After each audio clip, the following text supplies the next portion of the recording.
ನಿಮ್ಮನ್ನು ಸಿನಿಮಾ ರಂಗದಲ್ಲಿ ಜಾಸ್ತಿ ಜನ ಟಾರ್ಗೆಟ್ ಮಾಡಿದ್ರು ಅಂತ ಅನಿಸ್ತಾ?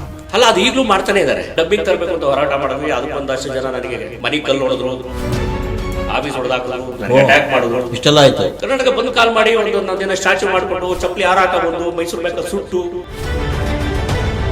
ಸರ್, ನೀವು ಮಾಡೋವೆಲ್ಲ ನಮ್ಮವೇ ರೀಮೇಕ್ ಸಿನಿಮಾ. ಆಮೇಲೆ ಕ್ವಾಲಿಟಿ ವೈಸ್ ನಾವು ಮಾಡೋ ಮಟ್ಟಕ್ಕೆ ನೀವು ಮಾಡಿರಲ್ಲ. ಆ ಸಿನಿಮಾ ಇಲ್ಲಿ ಎಲ್ಲಾ ಭಾಷೆಯಲ್ಲಿ ನೋಡೋ ಇರ್ತಾರೆ, ಮತ್ತೆ ನಿಮ್ಮ ಸಿನಿಮಾ ಯಾರು ನೋಡ್ತಾರೆ?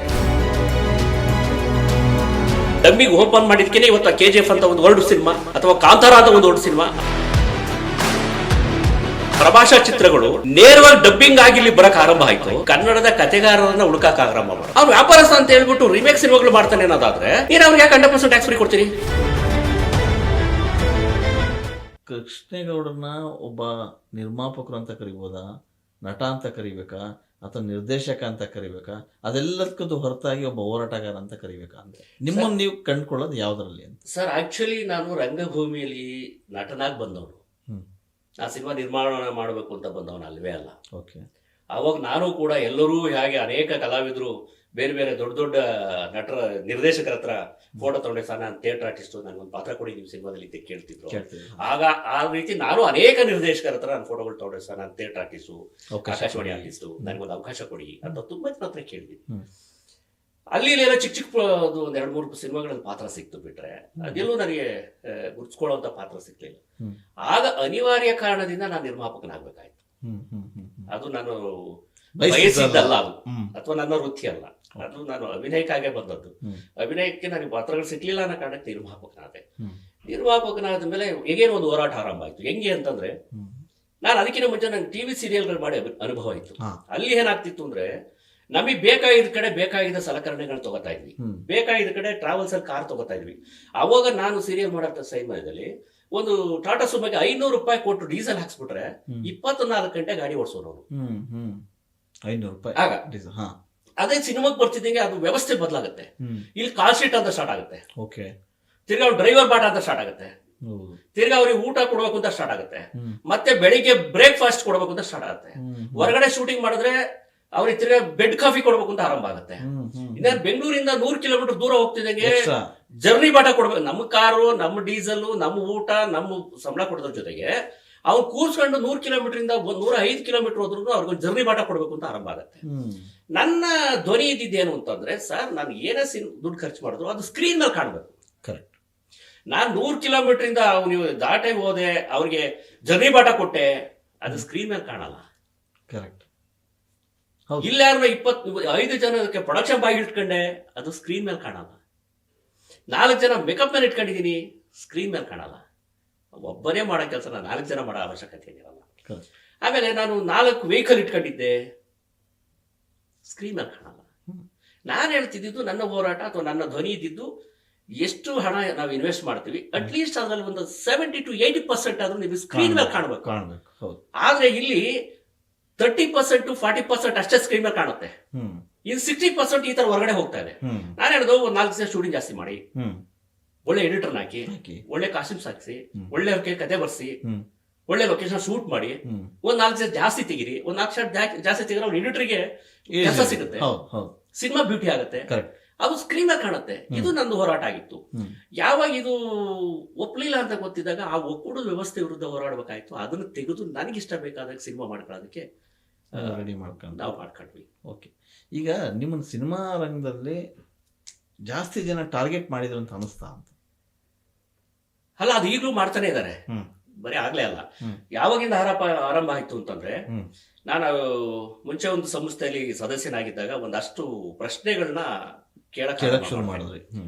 ಮುಂಚೆ ಪ್ರಶ್ನೆ ಮಾಡೋರು ಇರಂಗಿರ್ಲಿಲ್ಲ, ಪ್ರಶ್ನೆ ಮಾಡ್ತಾ ಇರಲಿಲ್ಲ, ಎಲ್ಲರಿಗೂ ಭಯಭೀತರಾಗಿ. ಪ್ರಶ್ನೆ ಮಾಡಿದ್ರಿ? ಯಾವ ಪ್ರಶ್ನೆ ಮಾಡಿದ್ವಿ. ಅದಾದ ಮೇಲೆ ಒಂದಷ್ಟು ಈ ಡಬ್ಬಿಂಗ್ ಸಿನಿಮಾಗಳನ್ನ ತರಬೇಕು ಅಂತ ಹೇಳಿ ಒಂದು ಆಲೋಚನೆ ಆರಂಭ ಆಯ್ತು. ಯಾಕೆ ಆಲೋಚನೆ ಆಯ್ತು ಅಂತಂದ್ರೆ, ಕರ್ನಾಟಕಕ್ಕೆ ಈ ದೇಶದ ಯಾವ ಭಾಷೆಗೂ ದಕ್ಕದ 8 ಜ್ಞಾನಪೀಠ ಪ್ರಶಸ್ತಿಗಳು ಕರ್ನಾಟಕದಲ್ಲಿ ಬಂದಿದೆ. ಈ ಮಣ್ಣಿನ ವಾಸನೆ ಬಂದಿದೆ. ಎಷ್ಟೋ ಕಡೆ ರಜನಿಕಾಂತ್ ಅವ್ರು ಇದ್ರ ಬಗ್ಗೆ ಮಾತಾಡ್ತಾರೆ, ಕಮಲಾಸನ್ ಅವರು ಇದ್ರ ಬಗ್ಗೆ ಮಾತಾಡ್ತಾರೆ. ಕನ್ನಡದಲ್ಲಿ ಒಳ್ಳೊಳ್ಳೆ ಕಾದಂಬರಿಗಳಿದಾವೆ, ಅಂತವು ಸಿನಿಮಾ ಮಾಡಿ ಅಂತ ಮಾತಾಡ್ತಿದ್ದಾರೆ. ಪುಟ್ಟಣ್ಣ ಕಣಗಾಲ್ ಕಾಲದಲ್ಲಿ ಅಥವಾ ರಾಜನ್ ಸಿಂಗ್ ಬಾಬು ಅವರ ಚಾಂದ್ರಿಕ ಆರಂಭದ ದಿನಗಳಲ್ಲೆಲ್ಲ ಕನ್ನಡದ ಕಾದಂಬರಿಗಳ ಸಿನಿಮಾ ಮಾಡಿ ಬೇರೆ ಭಾಷೆಗಳಿಗೆ ಡಬ್ಬಿಂಗ್ ಆಗ್ತಿತ್ತು. ಆದ್ರೆ ನಾವುಗಳು ಬೇರೆ ಭಾಷೆ ಸಿನಿಮಾಗಳನ್ನ ಡಬ್ಬಿಂಗ್ ಮಾಡ್ತಾ ಇದೀವಿ.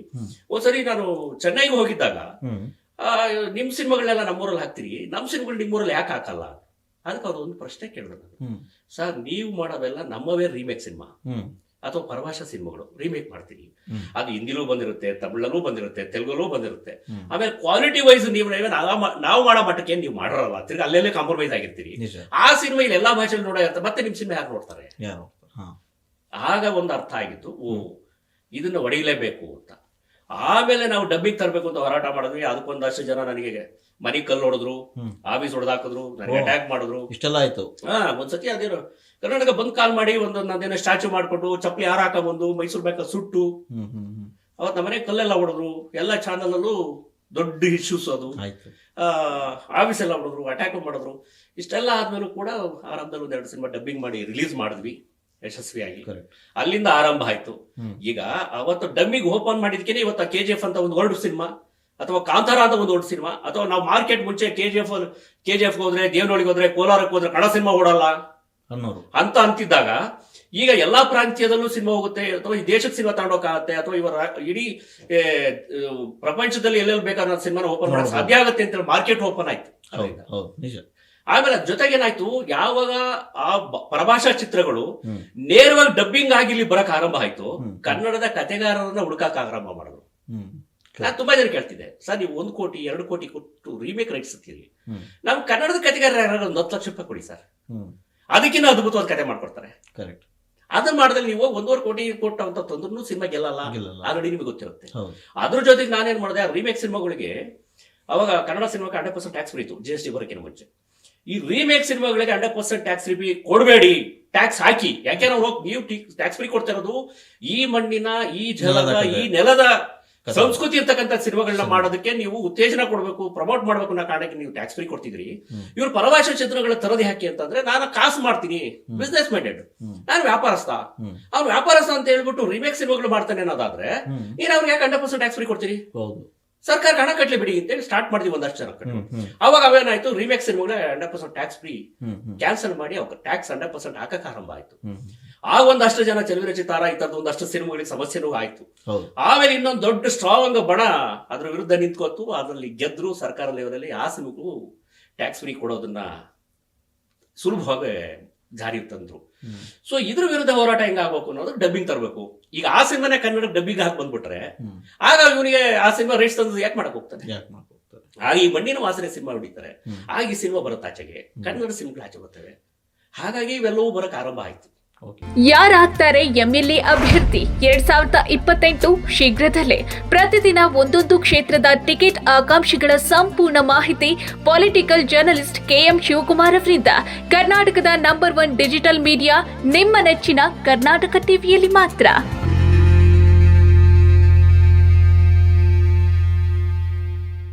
ತುಂಬ ಖುಷಿ ಆಗ್ತಾ ಇದೆ.